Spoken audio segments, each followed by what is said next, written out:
What's up, everybody, and welcome to another episode of Ladies Who Bronche. We've been off the air for a couple of weeks now due to technical difficulties, but we are back loud and proud and hopefully will not have that absence again. So thank you for joining us back.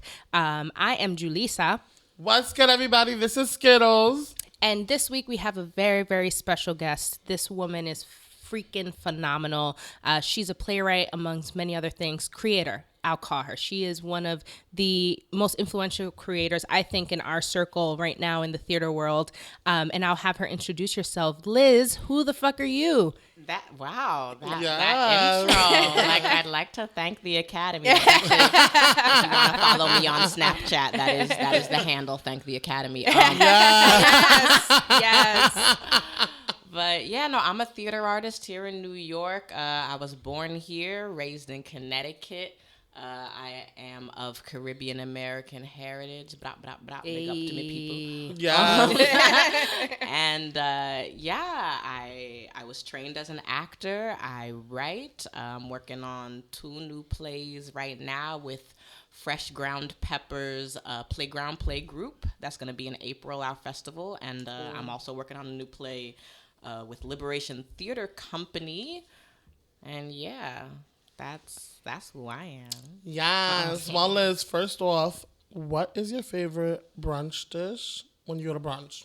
That is a great question. I know we've been snacking on these pretzels and M&Ms, which has reminded me that the salty plus the savory, the savory plus the sweet is right. It's the name of the game. So I kind of always have to have like a pancake sort of deal. I do like a whole grain pancake. Me too. So that texture is I'm not everything, wilding, right? Yeah, that texture is everything. I've never had it, so I because wouldn't plain pancakes sometimes it's almost too much. Yeah, it's just like a bunch of dough, but like sometimes you have the nice grain in there and the nut when it has like that sort of consistency in it. That's the key. It really adds. I'm a waffle queen. I'll go for a waffle or a French toast before I go for a pancake. Oh, I'm a French toast girl. Yeah. So French toast is always my number one. And then the pancake has to be really compelling. Like there has to be something special about it. Otherwise, I'm not getting a pancake. Yeah. I mean, it's really shout outs to my mom's pancakes. There probably are no better pancakes than my mother's pancakes. She does a little banana in there. I'm all about edge a little crunchy. Edge a little crunchy. Yeah, maybe she'll do some applesauce in there too. Like, she really hooks it up. And yeah. Really the real maple syrup, that's the other thing. Yeah. You know, some people are down with Aunt Jemima, and that's cute, or Mrs. Buttersworth. Like, I'm not even sure if she's a Mrs., to be honest. But I really need that real Vermont maple syrup. That bougie syrup. I remember the first time I had it, I was like, wait, this doesn't taste like syrup. And then they were like, but this is syrup. Like, this is the real thing. And I felt cheated. I was just like, damn, so what the fuck have I been eating? It doesn't taste the same at all. Definitely adds to the flavor. Yes. The privileged syrup is the way to go. That's what's up. And then, when the syrup then just touches my bacon, like some nice crispy bacon, yeah. That's what my brunch has to look like. Just that salty with that sweet. Yes. And so what about your... Oh, wait. And so what about your booze of choice?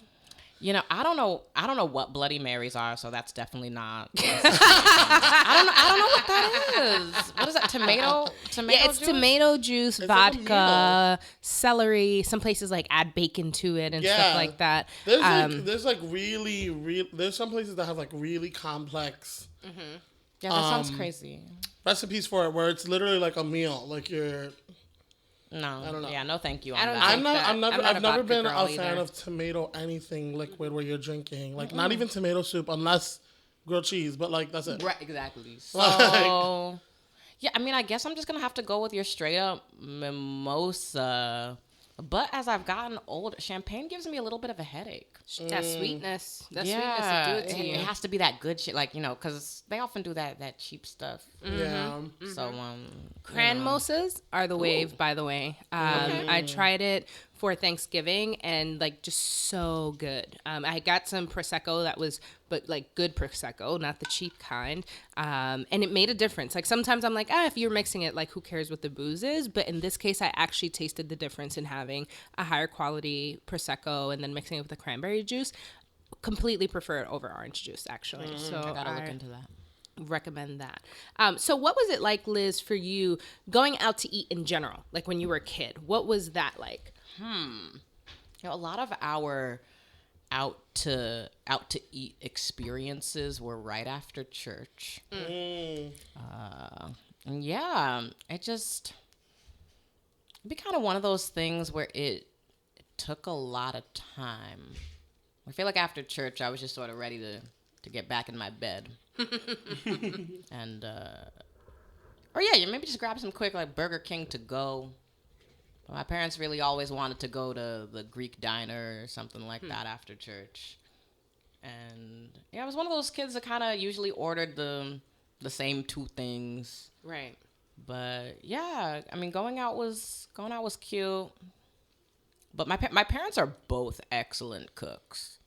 So for me, those are not my best going out to eat experiences. Right. Or my best eating experiences. My best eating experiences are at home. Again, I already shouted out my mom's pancakes. Right. Her macaroni also holds a special place in my heart. My dad does a mean steak. Yeah, I just...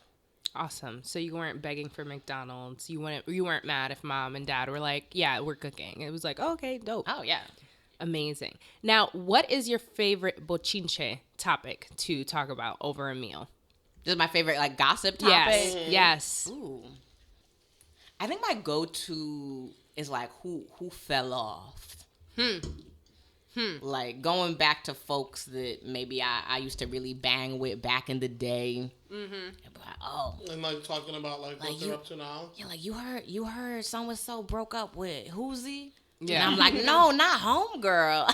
Right. No, I love that. And going on Facebook and then like looking at their profile in the middle of the conversation and being like, actually, what are they up to? Right. And then like you see some shit. And then like if there's someone who got uglier as time went on. Oh yeah, I mean some of like, my and exes. being like, oh, their pride, like, or their prime was in high school. Those were the fun ones. Absolutely. Some of my exes look so busted. Yo, I'm just like, I don't even know. I only have one ex, and I have no idea what he looks like right now. Like I don't have him on social media, but like my family does. Either. Oh, you don't? I thought you did. So much more mature than I don't have him anymore. Yeah, it was one of those things during the breakup. I was like, it's healthier if I don't follow you on social media right now, and it was super healthy because I didn't have to watch his relationship that he got into right after he broke up with me. So that was definitely helpful. All right, so now we're gonna go into our Here's to the Ladies Who, where we shout people out as we take a drink. My first Here's to the Ladies Who goes out to the Grammy nominees because this is the first time in 18 years that a white man has not been nominated for Album of the Year. So that is exciting. Among the guys being honored, we have Kendrick Lamar, we have Bruno Mars, we have Luis Fonsi, and we have Lorde is also being nominated. And I believe I'm missing a gentleman.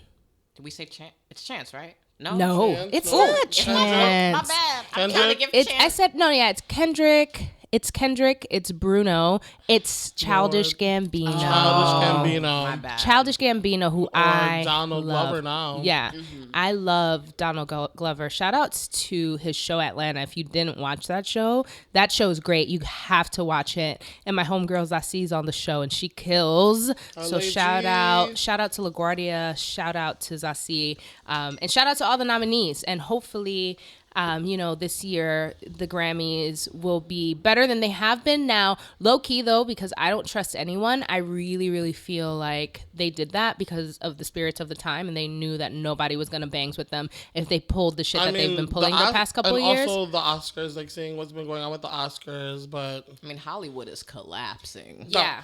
Hollywood is feeling the weight of if you're not gonna fuck with us, we're not gonna fuck with you. Like, yeah, so I really like, part of me is like, I'm excited because the artists deserve it, but I'm also like, but are they giving it to them because they know they deserve it, or are they doing it because they know that they are losing traction, and if they don't do something quickly to show that they are diverse, it's over. Like, no one's watching the Grammys. I mean, that's always the question though. When people of color get a leg up, you know, people are always gonna say like, is it because, one, were they deserving? Right. Two, does everyone actually agree that they're deserving? And then 3 wasn't just about the optics. Of the thing. Though I have to say these folks are deserving, and like, so is Lorde. Like, you know what I mean? Like, I think that it's definitely a group of folks who earned it, and not just some like, throwaway guys. And it's funny for me, Luis Fonsi, because Luis Fonsi is phenomenal in the Latino world, but this is the first time that I've seen him on the map here, and like, in American Grammys. So for some people, they might be like, oh, like, Thanks, Justin.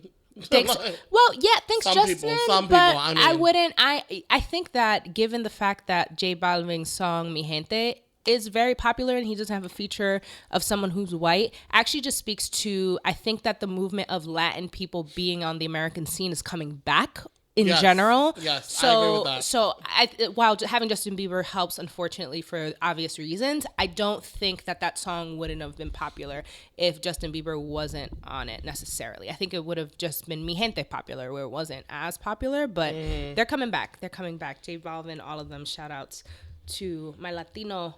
And Cardi's nominated too. Bodak Yellow's nominated, I think, like 3 times. And the girl who sang SZA, S-Z, I do not know. SZA. Yeah, thanks. Every time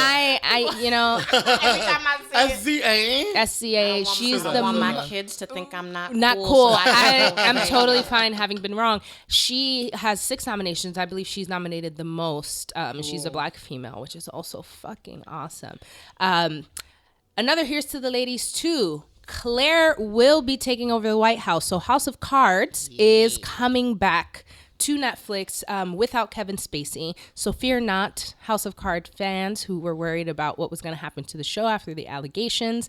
The show's coming back. And quite frankly, scandal aside, I was wondering, like, what are we doing with Frank at this point? Like, where are we taking this character? How much more evil? He's already killed someone. Like, off the gate, we know he's not afraid to kill someone. He's been bad since day one. Yeah, so I always was wondering, like, what they're going to do with him. And I always felt like they didn't quite know what the trajectory of a man like that would honestly look like in our world, especially given the fact that we have Donald Trump as president now. And it's like a wild card. We really can't tell what's going to go down.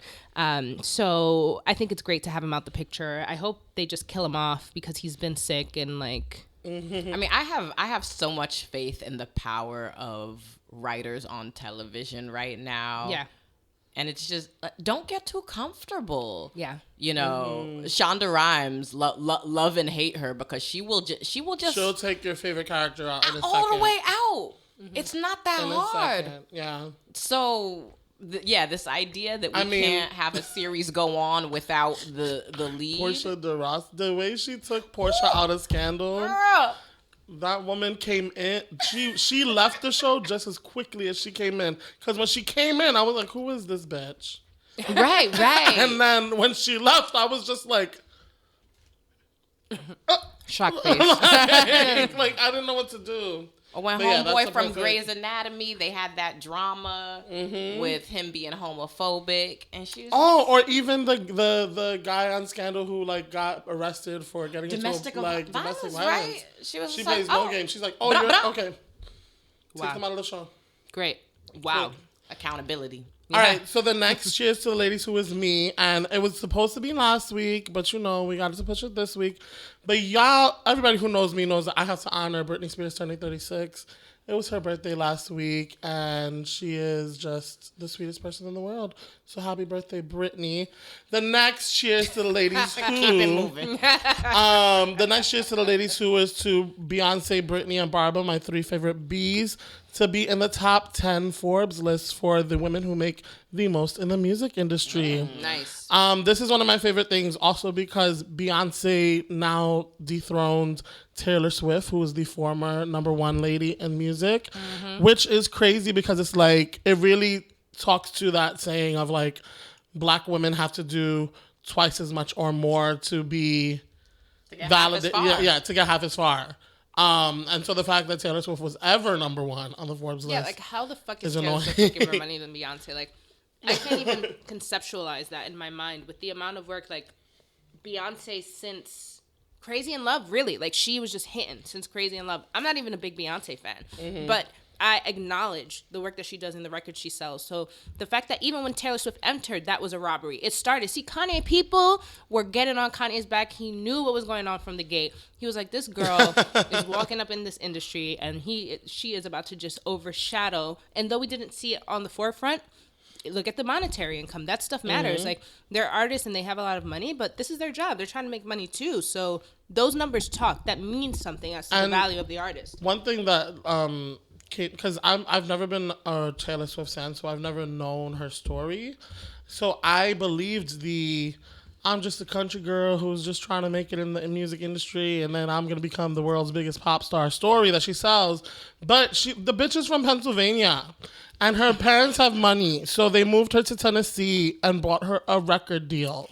I say brought her because the girl's music is not that great. Oh, there's tea. And they're selling her as a singer. So yes, there is tea. I never knew that. Mm-hmm. She comes from money.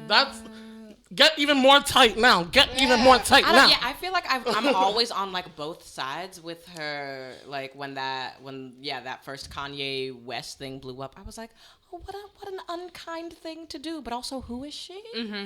So, yeah, I mean, if he has a lyric that goes, I made that bitch famous, part of me is like, well, I didn't know about her until then. But I mean, I'm sure other people did. I'm sure they did.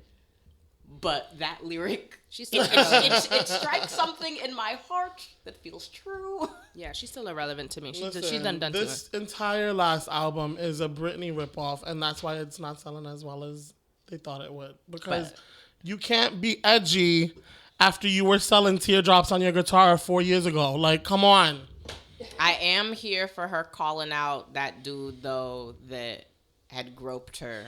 Oh yeah, absolutely. I'm here for that. I thought that was a beautiful, petty lawsuit of just asking for that dollar. I thought that was amazing. Yeah, and obviously, like, that those moments are really, really awesome for women to do in general.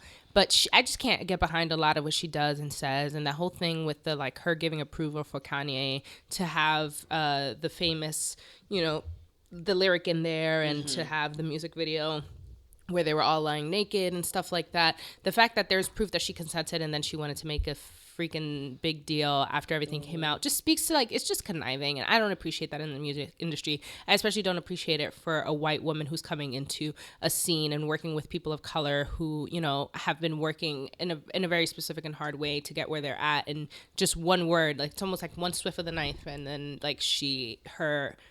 her place in those situations can make us hate our people and be like, oh, well, we hate Kanye. He's so this and and it just lends itself to a bigger dialogue. And then even talking about Kanye West is problematic because there is some mental health tied into this. I mean, there's just so many lines, and I feel like it's easy to forget when, someone who's white cries that moment of oh my God, look what they're doing to me. We're very quick to get our people in trouble, but not stop and be like, wait, hold up, ma. What are you, what's really going on here? Yeah, it's historic. And, I feel like there's this thing that gets triggered in me, that, has this ancestral knowledge all the way back to Emmett Till, and the way that we just, this country will fall in line the moment that a white woman says, this brown skinned man hurt me. Right. And then we all rally behind that.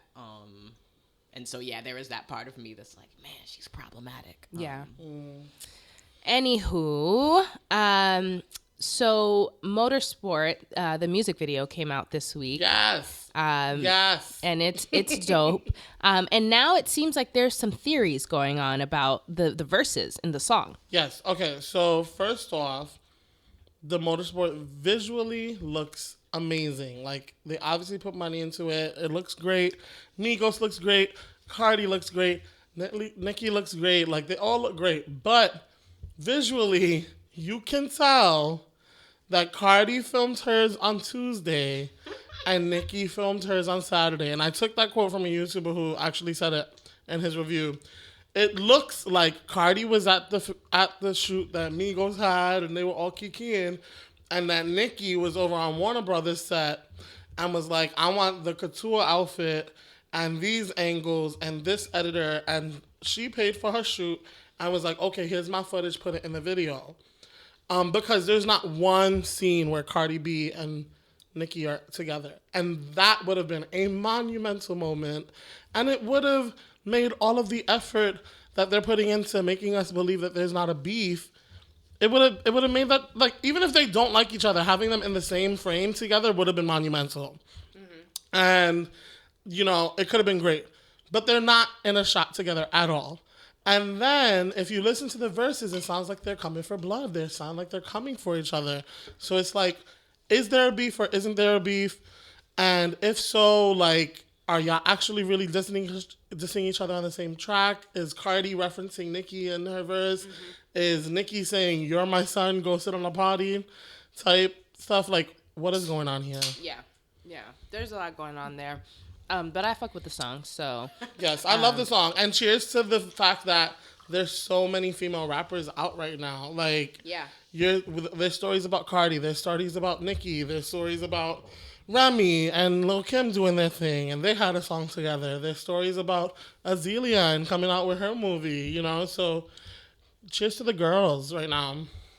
Absolutely. So, Azalea's new movie has not been getting terrible reviews from what I've read so far. I haven't seen it. But I love that double negative. Yeah. It hasn't been getting terrible reviews. No. Does that mean it's getting good reviews? It does mean it's getting good reviews. But I say that to say, first of all, when I saw the preview, I was like, well, Azealia is an amazing actress, so either the movie's going to suck and then people are going to say she did a great job, but the movie sucked, or if the movie's great, then people are going to be like, wow, I wish she did more acting and less tweeting, or, you know, whatever people say when Azealia shows her talent in a moment and they can't quite say that she's not talented, so they say something like that. So I'm going to see it, and when I see it, we'll talk about it, but I just want people to know it's not getting terrible reviews, so it actually might be worth the watch for folks who are teeter-tottering, and maybe who even don't like her. I think maybe it's a chance to see her in a different element, and then, you know, if you still don't fuck with her after that, like, it is what it is, but it's a different form of art, and I think it's important for people to just check it out. If not for her, then just for the fact that, you know, it's just another movie made by people in our community, and like, let's go out and just support it, see what it's about. So also, cheers to Mariah reclaiming her time. We were talking about that earlier. She won the case against her ex-fiance, and he has to pay the inconvenience fee. That's literally what it comes down to. So she's setting a precedent. We need this. It's very hit 'em up style. Yes. It's very Blue Cantrell hit 'em up style. While he was scheming. I was beaming in the beamer just screaming. Wait, what are the lyrics? Can't believe that I call my man cheating. So I found another way to make him pay for it all. So cheers to her. So I want to say cheers to, I saw this thing and at first I was like, what the fuck is this shit? And then I was like, you know what? Shout out to guys who wear clip-on man buns. No, I'm not here for this. Fuck that. Clip-on? I'm sorry. Like, you know, like the drugs, like shaking, the shake and go 32-inch, like, I'm here for it have the drugs I'm here for it because, you know, and this is going to sound like extra, but if we're really going to be all about equality and gender expression and people expressing themselves, ain't nobody saying nothing about no clip-on buns for women. Why can't men have men clip-on buns? No, people are saying things about the clip-on, though. Oh, who? I brought one to my stylist before my senior prom. I was like, will you? Sorry. I was like, will you put this in my hair for me? My prom is this weekend. She's like, I will never put that in your hair. So no.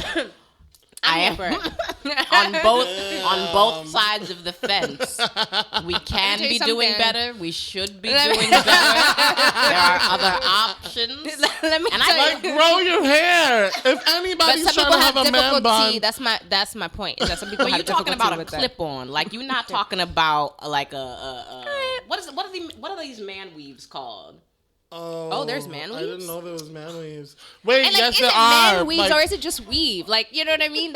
In all fairness, all I'm trying to say is, in all fairness, you know, they calling it a man bun clip because it's being advertised towards men. But like, why can't men wear bun clips if they really want to fuck with a bun clip? I'm not here for man buns. Period. I like man buns. All right, I'm gonna say to the men what the men say to us. When I get in that bedroom, I want to be able to grab onto something and know it's not gonna fall all the way, y'all. You know. I just want to know that it's real. Listen, I want to know that it's yours.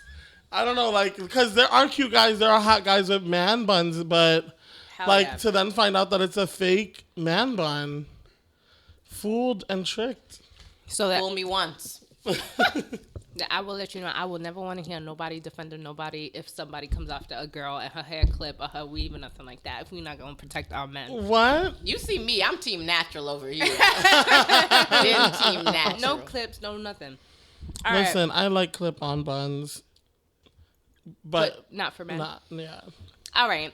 Well, My own bias. another here's to the days too, and this was a little controversial. So there was a school stabbing in the Bronx a couple months ago, where a gay teen was being bullied, and he stabbed the other student who passed away, who ended up dying, and he was released on bail.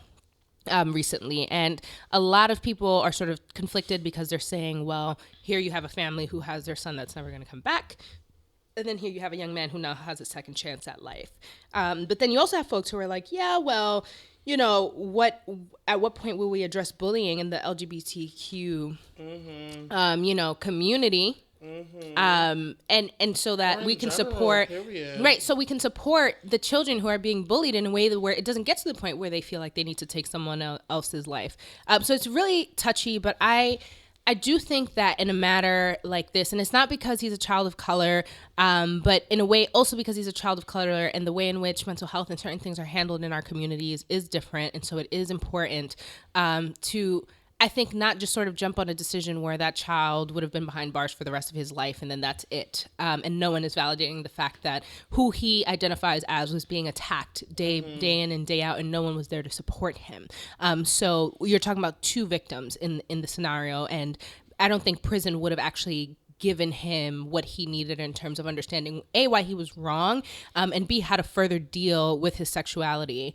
Imagine you're just going to throw him into jail and then he just has to deal with it there. That's also not a safe space for him to, you know, come into himself and explore who he is. So I'm happy he's out. I am, you know, still mortified for the family that lost their child. But I do want our community as a whole to think about the urgency there is in us taking responsibility for our children and teaching them why diversity is important. Whether or not your household chooses to recognize someone else's diversity as something that you agree with, I think that respect should be taught regardless. So if you're super religious and like you really just like you don't think being non-cis is a problem, like I'm not saying you have to teach your child otherwise.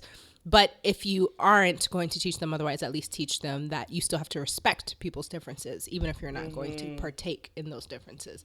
Yeah. I mean, I think along with coexisting, starting to brainstorm what restorative justice looks like. I think we live in a culture with media that sort of teaches us that justice equals revenge. Right. And that's just not, it's not productive. And I know that family is hurting. I can't imagine, but also I think that, there's just like a programming in us where we think that justice has to look a certain way. Right. And so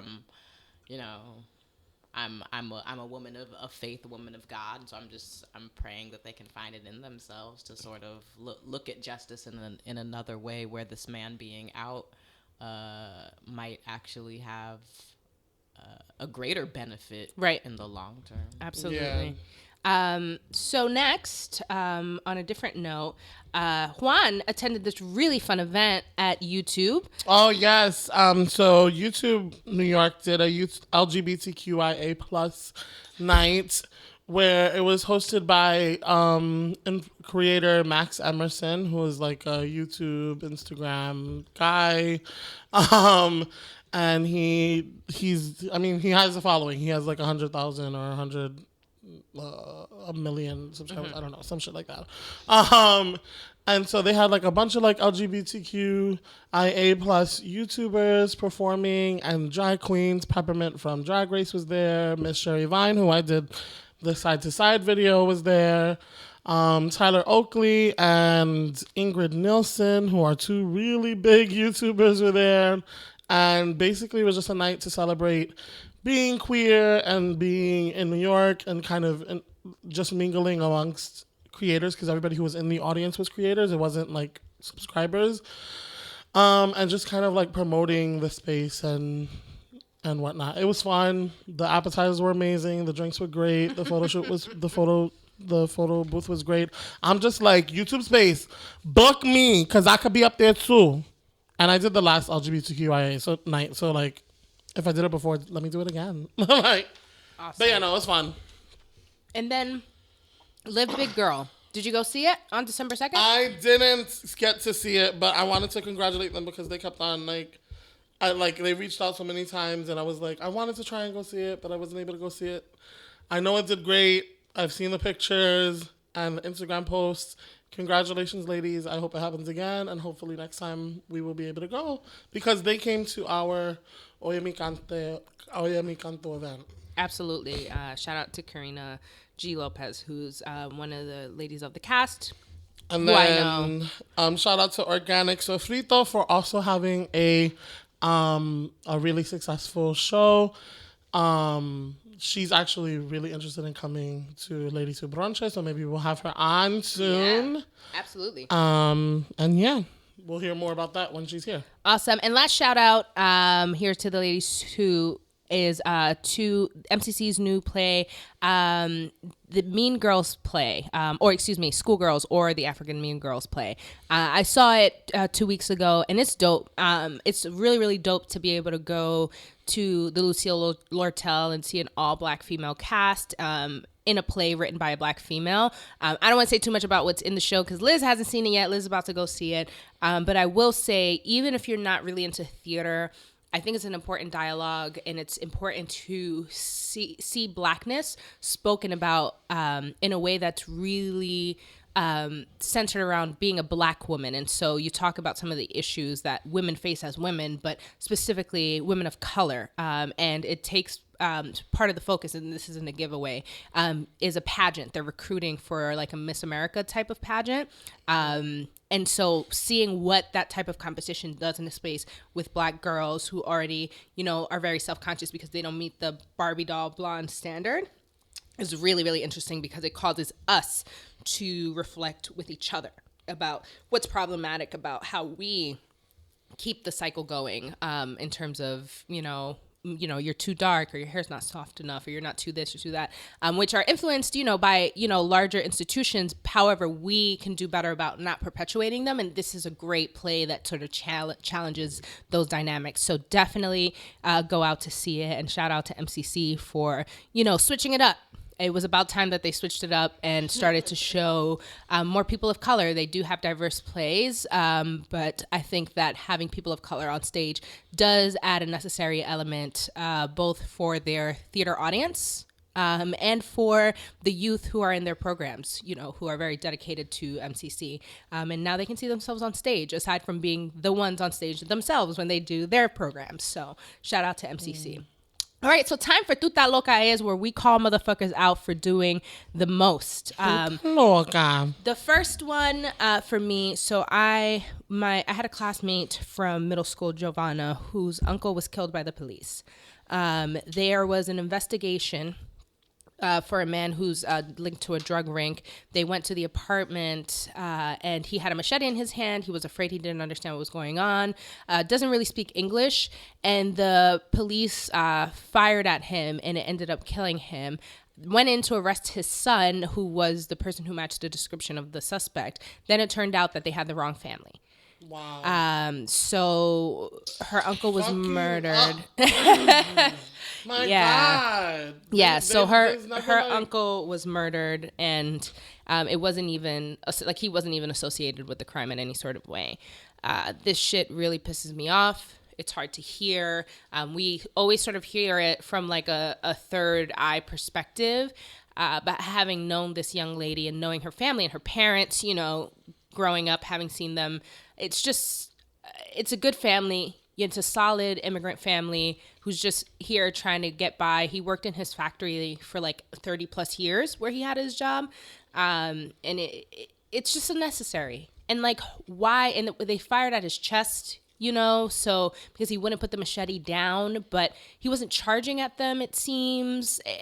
It's all those things get muddy. And I think anywhere you try to spin it, that the man didn't deserve to lose his life. And it just brings up the question again of like, what the fuck are our police procedures? And are people really aiming for the legs first? I don't think so. I don't think so. Not even close. No. And the double standards are absolutely outrageous.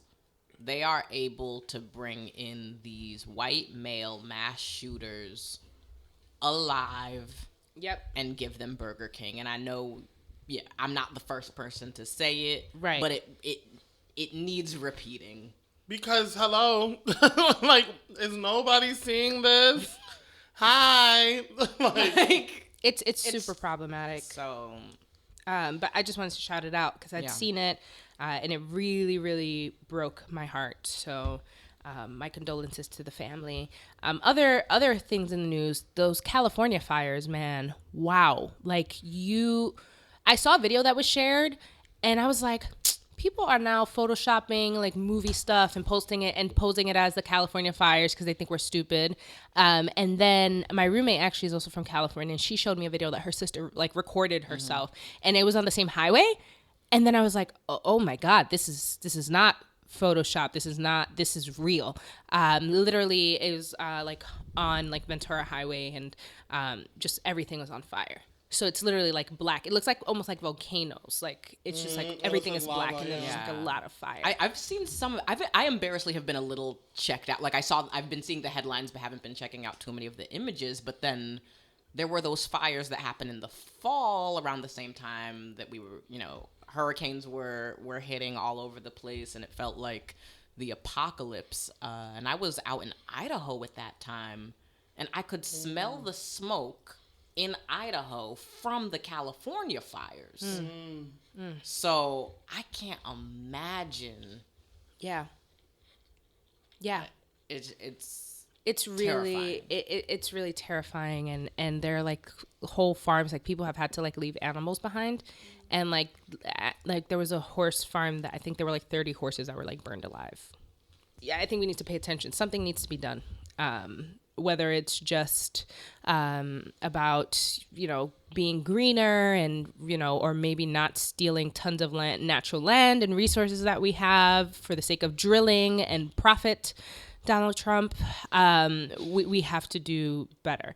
Another tuta loca is, speaking of that motherfucker, acknowledging Jerusalem as the capital of Israel. Wow, good move, motherfucker. He's like the guy who is in the circle and like everybody's cutting ass and everybody's doing whatever, but then he just says the shit that takes it too far. And like, you see, now you started some shit. Like, we was fucking with everybody. Like, people make statements and take sides when it comes to Israel and Palestine all the time. That, the way in which their opinions are taken dance the line of like causing trouble. But he straight up just came in and was like, and we're going to move, our embassy there. And like, which is a clear stance. And now people are rioting and fighting. So now you have Israel and Palestine tied at each other because they're like centuries of being tied at each other. And now you're just adding fuel to the fire.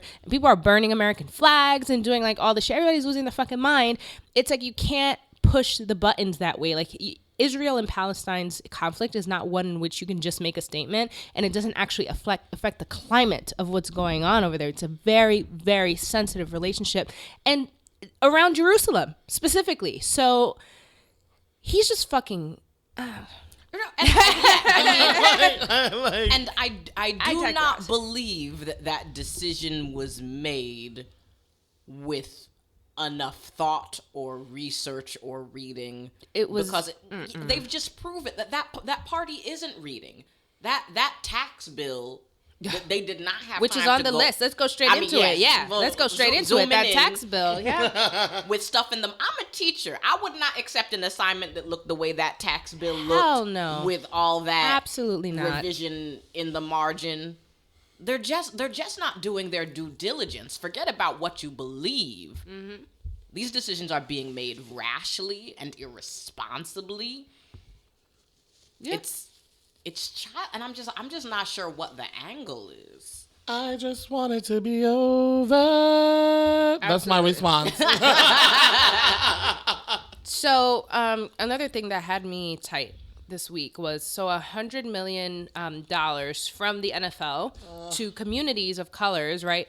Basically in exchange for the NFL shutting up, because the idea is supposed to be over the span of, I believe, 9 years or so, they will be donating a total of $100 million to different community organizations and stuff in community of colors to help like empower them.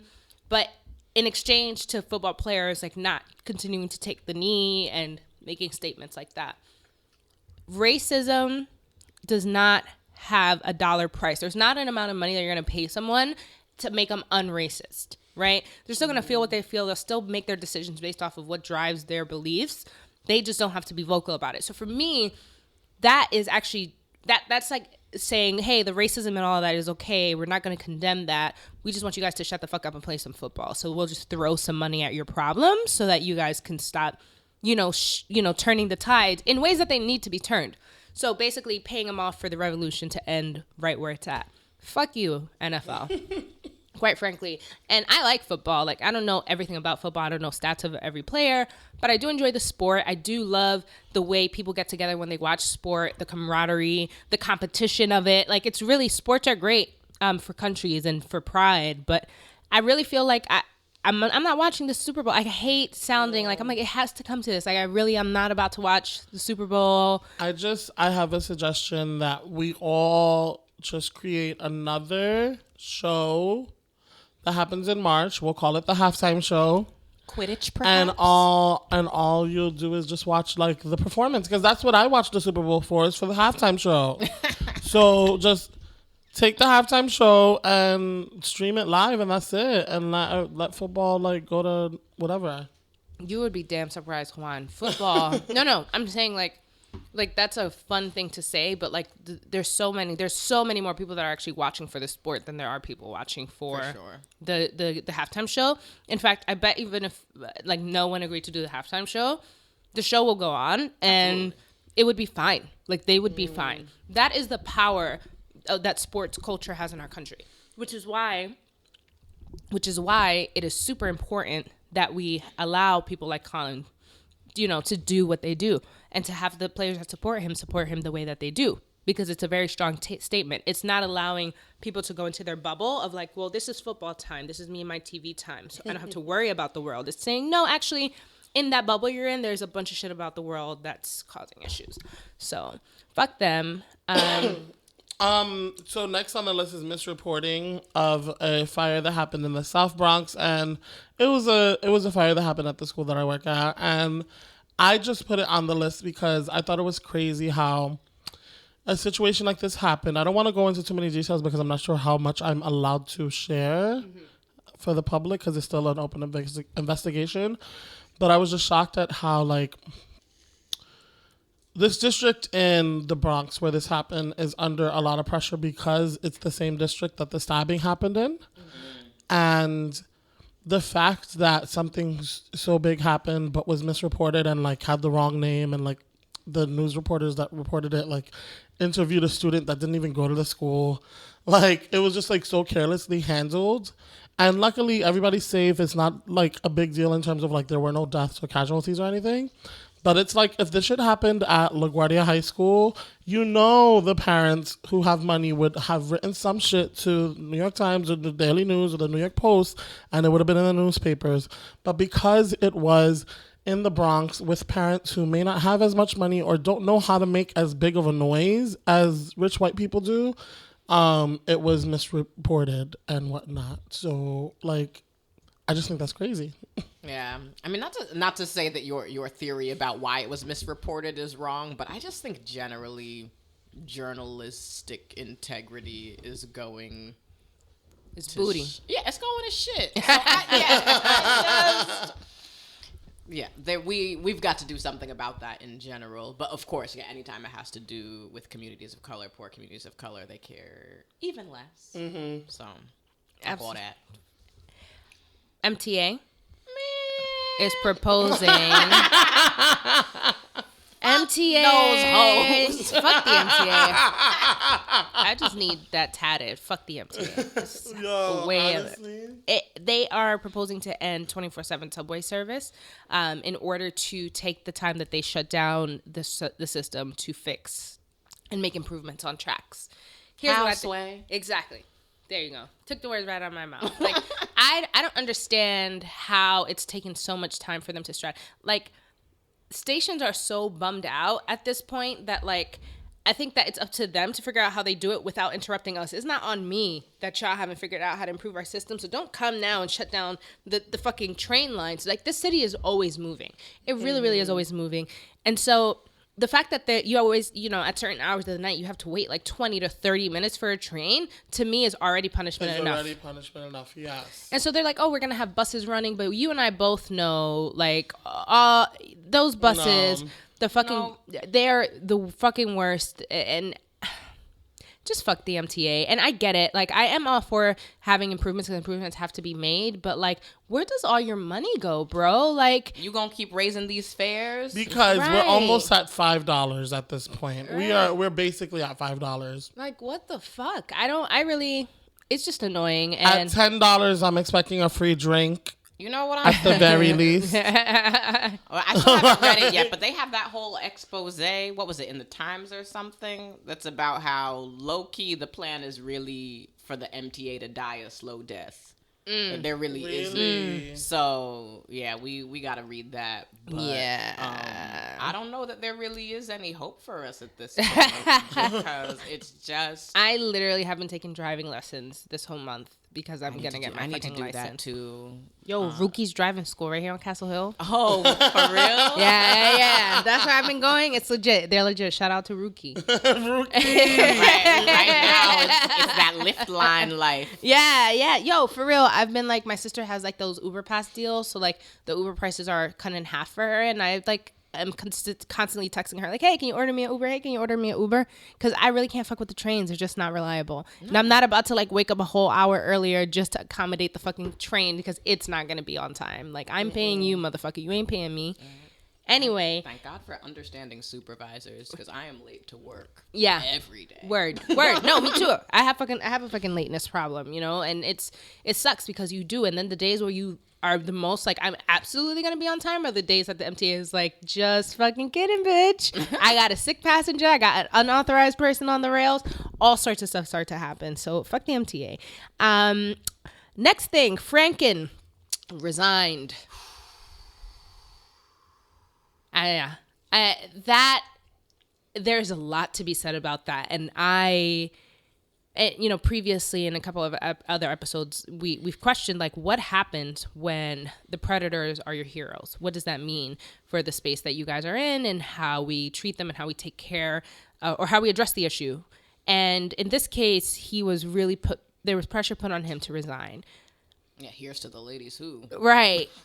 So it's interesting because while I'm not saying I don't think the resignation was necessarily wrong, but I'm not necessarily of the opinion that it was the absolute immediate solution to the problem. I think that at this point, he's a great moment for us to sort of stop and analyze how are we going to handle these things moving forward? Because the truth of the matter is, the same way there was a bunch of people who said Me Too that had some sort of history, there's just as many people and men, women who have done something sexually inappropriate, whether it was a photo or saying something inappropriate, making someone feel uncomfortable. That happens. It's a problem in our culture. And so what starts to happen when, it's easy to get like a mob mentality when it's someone of the other side, someone who not only was a predator, but like was a rich guy who was mean, or a producer, people with power. But what starts to happen when it's no longer the people of power and people in your own community, people who are your best friends, who are your family, you know what I mean? And when it's not outright rape or something like that, and not to qualify that anything is more than the other, that's not the point I'm trying to make, but to say, all right, if you are the best surgeon in the world and you made your nurse feel uncomfortable, should you no longer practice surgery moving forward because you made your nurse uncomfortable? Is that actually going to teach you about why you shouldn't speak to women that way? Or should we suspend you, right? and there's some sort of backup in how our community deals with you and addresses what you've done, and then you can't come back to doing what you do until there is a clear understanding that you've actually learned something. I don't know. It's weird to qualify it, but I'm just worried about what's going to happen. I think people aren't prepared for the realistic or for the reality that there's a lot of people who we love who are predators or have been a predator in a moment in time. So how are we going to do this? Like, let's actually think about this, and how are we going to deal with people? I don't know how you guys feel about it, but it's just interesting to me. And again, I'm not saying it was wrong for him to have resigned, and I don't think what he did was minor or anything like that either. But how do we deal with this? Yeah, I mean, as a playwright who's writing about a lot of these themes, it's been a weird time. Because, I started writing the play that I've been working on that's, sort of about a fictionalized character that resembles Bill Cosby and some other folks that are definitely recognizable. And the climate around the intersection of celebrity and rape culture and race, it's really changed a lot. And I just think it's going to take a while for the pendulum to kind of swing to balance, because right now it's sort of just about any allegation becomes a dismissal from that position, a firing, a stripping that person of their power. But I feel like that's dealing with, I don't know, Medusa's locks, right? Or what is it, the hydrant? What do you call those things? The snakes on her head. Yeah, you're just kind of cutting the snakes, but you're not really dealing with the root of the problem. So yeah, I don't know what it's going to be like when we realize, okay, taking the one person out of power doesn't really address the system and the culture that silenced people, or the judicial system. So yeah, we still have a long ways to go. I think this is still I don't know if exciting is the right word to use, but an important moment in our history of sexual abuse. But there's work to be done for sure. I think you brought it up, and I think that's what you're kind of working towards, is like that there needs to be some type of restorative justice instead of it just being like you're cutting them off and like dismissing everything that they've ever done. Restorative justice is really interesting because like you're working with people and you're like recognizing that this is a person who just like did not know well enough or did not whatever. So I don't know. I think at some point restorative justice would be a good turn for it, because you're just going to fire everybody and then all these other people are going to get these jobs. But then like, I mean, I don't know. Like, like the work people have to be willing to put in the work to make sure that the restorative justice is there and is being followed through and isn't being cheated out of or paid off or written off, because we also have a lot of these like, go to jail for 24 hours and then come out, or, like, well, Harvey Weinstein, hasn't he been sent off to some therapy center in, I don't know, some other country? And part of me is just like, well, what's really going on out there? Is he just getting... He's on vacation and away from paparazzi. Exactly. He's on vacation away from paparazzi. Stashing, our topic of the day. Stashing is basically, so I read this article. Stashing is basically just having someone in the shadows, right? And it's not even like significant others, and that you have a significant other and you're cheating on them. It's actually that you're in an active relationship, and you wouldn't even want to use the word relationship, right? Is even the first step of stashing. The first step, situation. Right. The first step of stashing is, you're not in a relationship, right? It's like that's just what it is, but you don't want to define it, and that person sort of lives in the background of your life in accordance to anyone else who's looking in. It doesn't matter how intimate you are in private. They can be around your family even, and you won't even give them a title for your family to pinpoint who they are. They are just stashed away in a corner. So this is something that obviously isn't new. People have been getting stashed for forever. But it does feel like nowadays the dynamics of relationships and when you're able to actually call someone a boyfriend or a girlfriend, the qualifications for that are like there are none. Like, what's the standard anymore? Put in your resume, and then you have to also fill out your employment history. Right. I don't know what qualifies one to be an actual official bae these days. Right. So that's what stashing is. So that's basically stashing is the act of putting someone, on the side and not acknowledging, and then being able to drop them just as easily because you're like, oh, but you weren't my girlfriend. Oh, you're not my boyfriend. So like, it's cool. Like, we were just doing our thing for 3 years. People really want to have their cake and eat it too. That bizcocho, they want it. Yeah, no. I'm tired. What is even dating in the 21st century? Like, it's weird because, for me, like when I first started using Tinder, and I don't use it anymore, but when I first started using it, there was something like exciting about it because it was like, oh, is this gonna be refreshing? Like, I have all these men, like I had, like, the world's my oyster. I have all these men at my fingertip who I may or may not be able to flirt with, but there's such a gap between you and the person. And it's larger than the screen. You don't really get a full scope of who the other person is, but you already know what the exchange is. It's either we're going to go on a date and we're eventually going to have sex. Or we are going to have sex. Or we're just going to have sex. Or maybe we want to get to know each other because maybe we're a relationship type. And, or maybe you will just be texting buddies for a really long time. Maybe we just send nudes. Like, there's so many options in the buffet that honestly, you really, it feels like there's a standard stashing period before you're even exposed to the world because you guys are figuring out which one of those terms are you actually negotiating.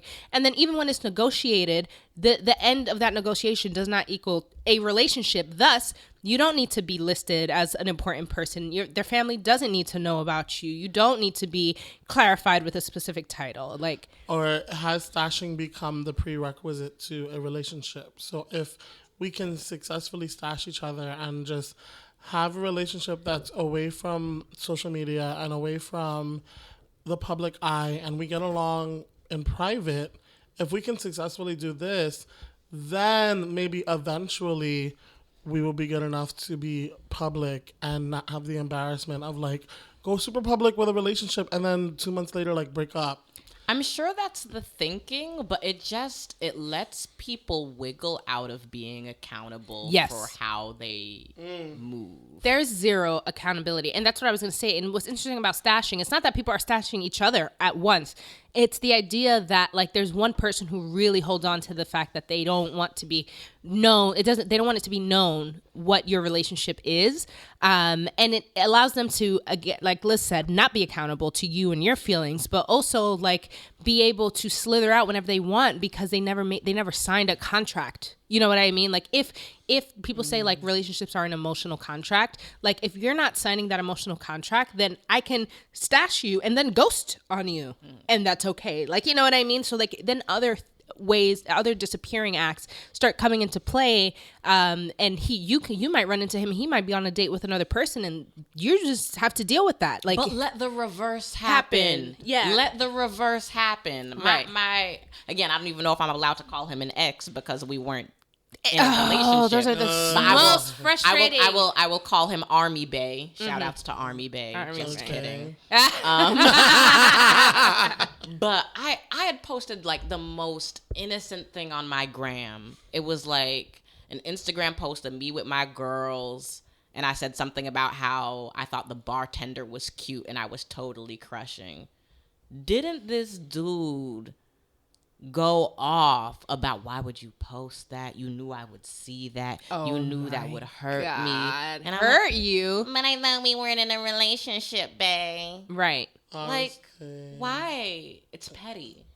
It's manipulative. Really, I think it's abuse. You know, which also leads me no, leads me to, because that it was another article that I read where it's like, what is that doing to our mental health? I know me personally, like I've always been very open about the fact that I am like super self-conscious, like when it comes to my body and what makes me good enough or not good enough as a woman to like be wanted by someone. It's something that like on paper I recognize as ridiculous, and it's like, you know, always value yourself more than those superficial standards. But at the same time, I'm human, right? And so like naturally those emotions come into play.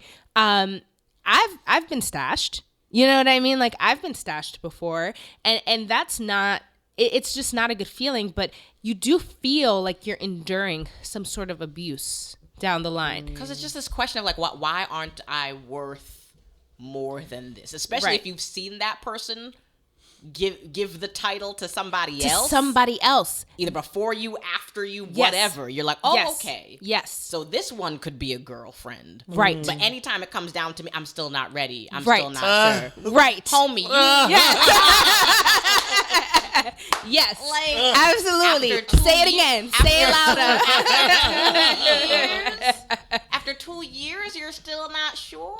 Yeah, or this back and forth about feelings and emotions, and then like, oh, there's no trust here, and that's why we're not in a relationship. But like, you trust yourself enough to hang around long enough and come back. So like, what are you still looking to trust? Like, if it's squashed, just squash it, right? Like, don't stash me. Like, you know what I mean? Don't have me around and stash me. And then if you are in a dynamic where maybe the person being stashed, right, has maybe done something that has sort of broken some sort of agreement or just like crossed the line, which they didn't even know that they crossed because there were no fucking rules to begin with, right? There's no, again, like that whole we're in a relationship, but we're not, and so this is okay, but that's not okay. When you break a rule and that you didn't even know was a rule, then you feel like you need to, like you owe the person ongoing. But then you don't even know when to cut the person off because there is no, the limit does not exist. The limit does not exist. They Shout don't out to set me any- girls, they don't right? set any boundaries. Right. It's made up rules, made up things like, oh, we're working on trust. But these are the same people that want to ask if we have to still use a condom. What? Right. You really bugging. Right. You really bugging. Right. Right? Yeah. No, for real. It's a really true thing, and it feels, and it's not the case that it's always women being stashed, but I know so many women who are stashed, like actively being stashed at the moment. Women. Yeah, great dime pieces being stashed just because the person who they're with, man or woman, just is not ready to make a commitment. Really, and the commitment is not just to the other person. It's a commitment to yourself. Like when you are in a relationship with a person, it's not just the decision. It's not like you're giving them God's gift and saying like, oh, I will grant you the honor of being my boyfriend or being my girlfriend. It's saying like, I am committing to my feelings for you in a way that I am not opening up myself to other people. I am going to, care and have regard for you a bit more than I would have if we weren't in a relationship. Like this is the contract. This is what you're signing up for. And nobody wants to do that. And it's okay to fail. Yeah. And people are so afraid of that. Yeah. But just try. Yeah. And it feels like the stashing, sorry, Juan, not to cut you off, but it feels like they think that this, like Juan said, the stashing phase is where they're going to figure out if it's going to work. But here's the fucking newsflash, ladies and the real gentlemen and everything in between, is that you actually, that's not how it works, because you can't gauge an honest relationship if you are not playing within the bounds of an actual relationship. You can't, there's used to be a Nike commercial that says, only greatness equals greatness, right? Like only relationship equals relationship. If I'm half-assing it, if I'm not invited to the family cookout, right, you know what I mean? All of a sudden, like for years and years and years, like then you don't know how I am around your family, and that's part of what's important to you. So my stashing period is not going to teach you about my dynamic in your world if you're not allowing me in your world. And if what you're saying is you want a relationship where it's your world, just us two, and then nothing else, then is that really a relationship? And for the person being stashed, is that where you're going to negotiate up to? Like, is that where you're going to upgrade to when they finally give you the title, that you're still not like, not that this is relevant anymore, but nobody's changing their Facebook relationship status no more. Like, that's not, like, there's, those little things don't matter anymore. They're just like, oh, but we're together. We're together. So why does it matter? And it's really like, I feel like people don't want to show their feelings. I think it's another thing of the person who's doing the stashing having their cake and wanting to eat it too, where it's kind of like, I'm gonna hold you here, we're gonna do all this stuff, but in case somebody comes along that's better, that's when. But that's where my self-esteem takes that hit, though, because I feel like I know that's the implied. Right. Implied well, for is I'm me, waiting in for my a better point of view, and Yep. seeing the better recipients come along and have similarities to you. Always. There's always some different version of you. Yeah. Yep. She People have types. looks just like me. Britney Spears. Girl that I once knew. This is a musical version of Ladies Who Blonde right. Yo, it's really the worst. I've actually been in the experience where like I've been messing with someone, just messing, and there's no like relationship or no relationship was asked of or desired at the moment, but then they got a girlfriend, right? And all of a sudden, like, my world, like, exploded, and I had all these feelings. And then it was the moment in which it was, for me, like, self-revealed. Oh, shit, like, you actually had caught feelings, and you didn't realize you had caught feelings because I was, like, there was someone another person who I was previously, like, fucking around with who was stashing me.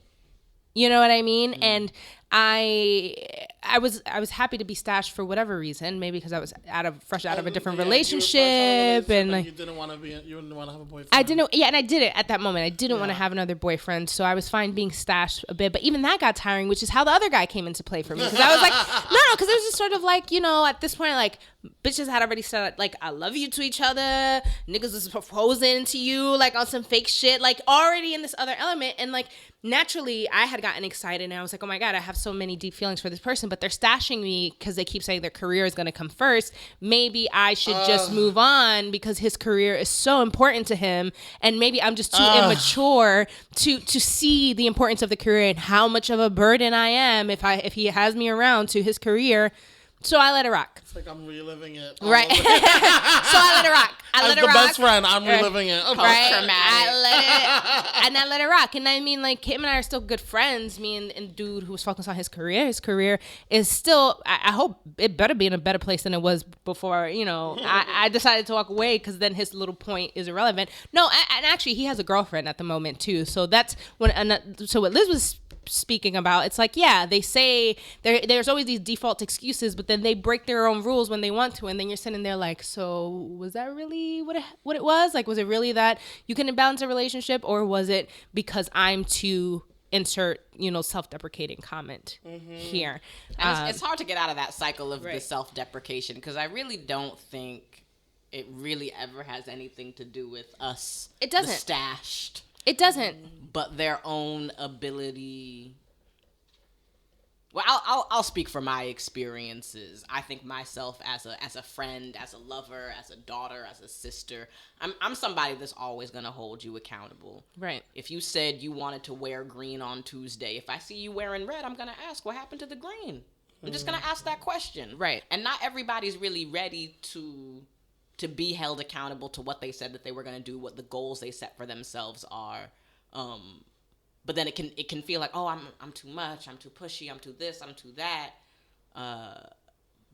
But at the end of the day, it's really about those people, and I think the extent to which they want to pick somebody that has whatever good qualities, and sometimes they're qualities that are similar to the good qualities you have. Right. But that might also let them get away with their usual regular bullshit. Right. And I'm not the one. Yeah, it's so funny. And really, like, you know, no one ever wants to be the one, and I have to admit, like, I've been the one. Like, I've been the one to, like, let things like that carry on longer than they should have.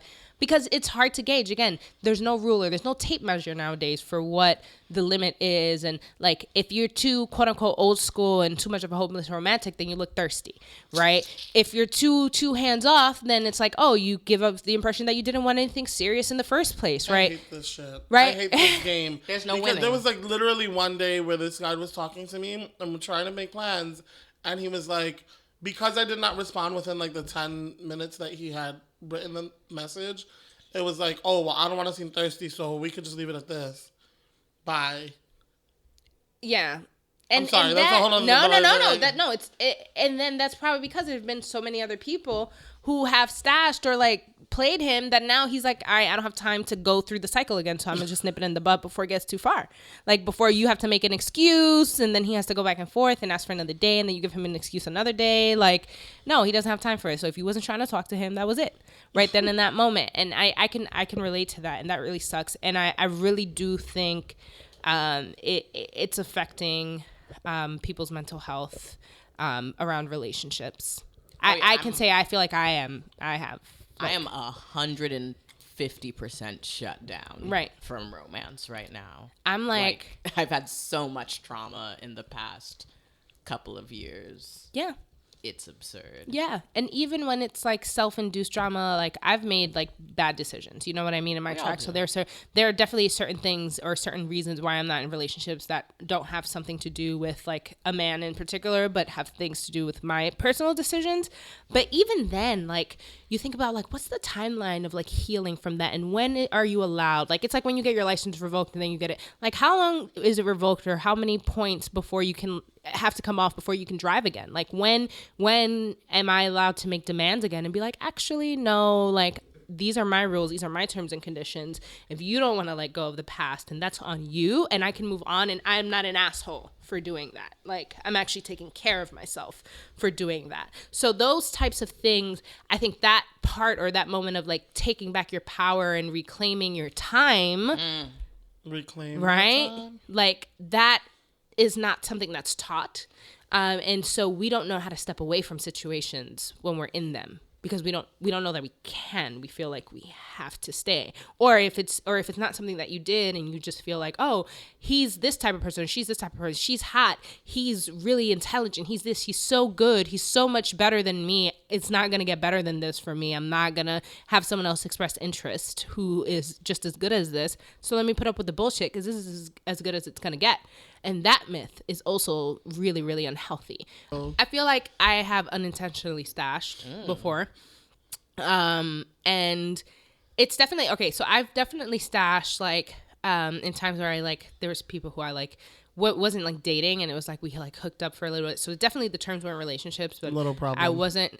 Yes, they might have had a little problem that maybe I made me hesitate in putting them in the forefront. And so I didn't, right? And so they were kind of stashed. As you can see, Liz is making eyes at us. Juan is throwing subs at me on air. A little later. Yeah, a little later. I'll explain to you off air what that sub was. Lord have mercy. Like fresh... It's a hilarious story for another time. Anyway, so I, I definitely stashed that dude. Yeah. You know what I mean? He didn't deserve that. He was super sweet and amazing, and I definitely stashed him.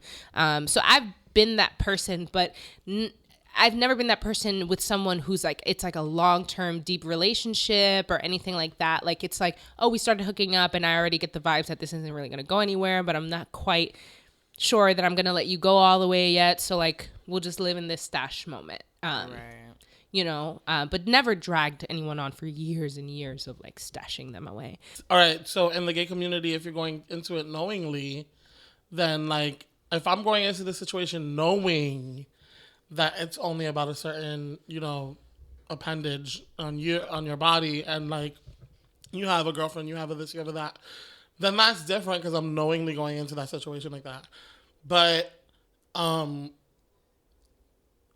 do you take care of yourself in under those terms? So there's no sub rules. It's just like, oh, well, I'm walking into the Wild West and anything goes. Like, how does someone take care of themselves emotionally, even within that dynamic, right? I mean, it's a every man for himself kind of thing. Yeah, I think if I'm knowingly going into it, then then I'm here for one thing and one thing only, and that's gonna get taken care of, hopefully, And if it doesn't, then it's on to the next. But like, being in like something that I feel might be a potential relationship and feeling stashed is something different than like knowingly like full on being like if I've ever been stashed, it hasn't been like talked about with the person of the possibilities of being in a relationship. Does that make sense? Yes, that makes sense. But I wonder, how do we allow room for ourselves when our emotions grow past? Like, emotions are unpredictable, right? So it's like, oh, if you didn't want a relationship at the top of the show, like by the end of the show, your character is not able to progress to have their feelings change. They absolutely have to have the same feelings over time. Like, I just think that's unfair. And I think it's unrealistic for the way human emotion works in general, where it's vice versa. You might jump into it being super enthusiastic, and then by the end of it, you're not enthusiastic anymore, right? And then I think that's what scares me, is like with stashing, it's like, it's the teeter-totter of that. Like, one person's really into it and the other person's not, and then suddenly the other person's into it and then the other person is not. But no one is either saying, all right, we have to break out of this stupid stashing shit and all these unspoken rules that we think we have to follow in order to look cool and like not have a typical relationship, you know what I mean? And actually talk to each other and connect one-on-one. And I think people don't have healthy conversations with, you know what I mean? Because talking sucks though. Like I hate talks. Oh, absolutely. I have a whole monologue in my solo show about that, but because we don't have language with which, like, just the fact that there is even is a word stashing feels like a step forward in the conversation, because now there's a word to describe what's happening. But I feel like our generation has sort of been moving through not having that conversation. No, there was the model that our parents sort of maybe used to get together, and it was kind of like either you were courting and dating and in a relationship or you weren't, but there really wasn't an in-between in the same way. At least when I try to talk to my mother and my grandmother about this, they're just kind of like, I don't know what y'all are doing. Right. They don't have anything to contribute to the conversation. And honestly, like if I think about our age group right now, and we're talking about like mid-20s and stuff like that, like it's either you're in a state of like you are already married or you're getting married and you have kids, or you have kids and you're getting married, or you're getting married and then you're going to have kids, or you're just like in the state of I don't give a fuck dumb, where like like you're just kind of like dating or not dating, or you're just getting drunk. Like, but to be I feel like I don't hear people talking about like, oh, I'm just dating right now, when it sounds like they're having fun. Right. Because it'd be one thing to just be going from like, Tom and Dick and Harry and it's all lottie-dottie. But anyone who I know who is single and trying to navigate dating is like lost in the wilderness. Like they lost. Yep. It sounds like the Hunger Games. Yep. And even like for me, like even in like having someone who you see frequently and you guys don't have a title, like it then causes you to be in the place where like maybe you start to feel like, oh, well, then I need to start looking as detached of the situation as possible, because so then it's like I'll feel comfortable posting statuses like, get you a man that can do this or that, or talking about like somebody flirting with me openly in a way that if I was in a relationship would kind of be like, why are you doing that? Like, you got a man, like why are you talking like that, right? So but then like you feel like if I don't act like I don't got a man, then the person who's stashing you is going to feel some type of way that you're acting like you do have a man, and that it'll naturally be implied that they're that man and they're not that man. And so people are going to negotiate how they feel about that person based upon their assumption that you're in a relationship. But then that falls back to you, the person being stashed, because you're the one, quote unquote, setting the standard, which allows for them to assume that you're in a relationship or it's something more serious, right? But then the minute you act a bit too detached or whatever, it looks like, oh, you're talking all this trash about wanting to progress about the relationship, but look, you say things like this and you post stuff like that. So do you really want that? Like, and then it try to play it as though they're the ones being stashed. Like, you say all that stuff, but you don't you act like you don't have somebody who you text before bed at night. We just all need fucking therapy. We all need therapy. We all need therapy. Like, we need to talk more and be more open. And God, yes. And take us to maybe church. maybe some arranged marriages. Maybe we should go back to arranged at this point, like the only way I'm getting married it's for money. Word, low key. Sometimes I really do feel like, cause like in DR there, and not only in DR, but because I'm Dominican, like all these girls who get with these older dudes who got money, and it's really just because they could pay for shit. Like, and it's really not about the dude. And yeah, they'll have sex. They'll have the dude's kid. Like, and low key, I'm on some, maybe I won't have your kid, but like, I might fuck around with somebody, not get married, but I might like become like a professional gold digger where I'll be there long enough to reap all the benefits, but then not actually have to commit to the wedding and then like leave and hop around. That's terrible. And I don't know that I would actually do that. But these days it feels like that's the only real choice. That's the only way, like, you'll get some sort of benefit in moving around. But it's really like the idea of like it being like really either or. It's like you're really committed in a relationship and on your way to getting married, or like you're just super single. That like polar opposites. I don't know. I mean, it feels like it's the same in the straight community, but definitely in the gay community, it's just like like it's And it's I don't know, there's crazy. not enough, I don't know, like, I feel like events where people are meeting, I don't know, like-minded people. I know, like, that might sound crazy, but I don't know, I just feel like where I've met people, it's either been on an app or some, like, real random, like, stranger shit, like, meet cute on the subway.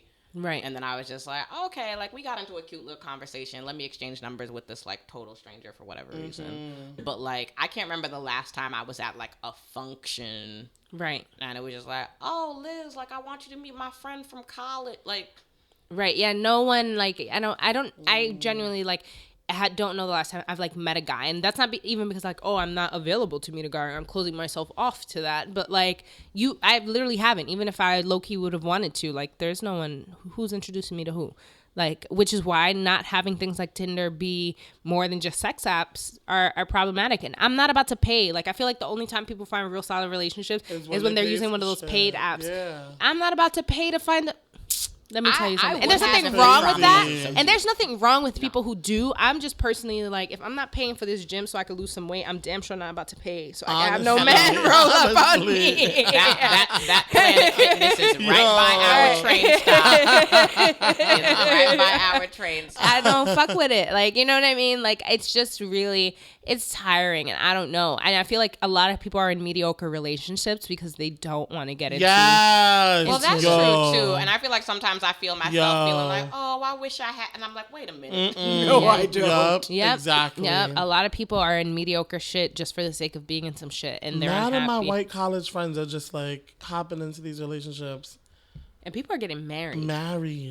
And Sometimes, like, you know, I've spoken to a couple people who've gotten engaged recently, and like, there's always that moment of like, yeah, we had that thing, and then they say that one big sort of problematic thing that they're feeling, but they're stashing away that feeling in order to get the relationship. And in my head, I'm like, yo, how is that gonna bite you down the ass 10 years from now? Like, how is the fact that you're not addressing this emotional roadblock now gonna fuck up the whole relationship? So it's actually not worth even going through the whole process of marriage. I don't know.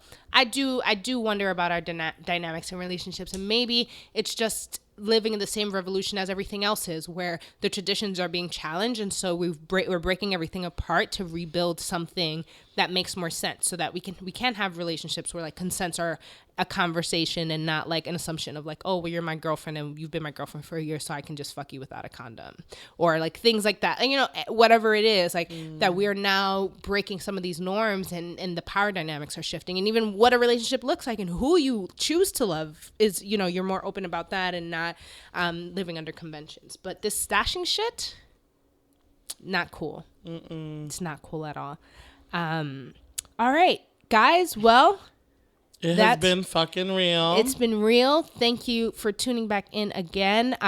Any last minute shout outs to anyone? Liz, where can we find you, follow you? Oh, yeah. www.lizmorganonline.com. Almost all of my social media handles are at Liz Morgan Online. So, yeah, follow me there. And, yeah, thank you for having me. This has been Thank you for coming.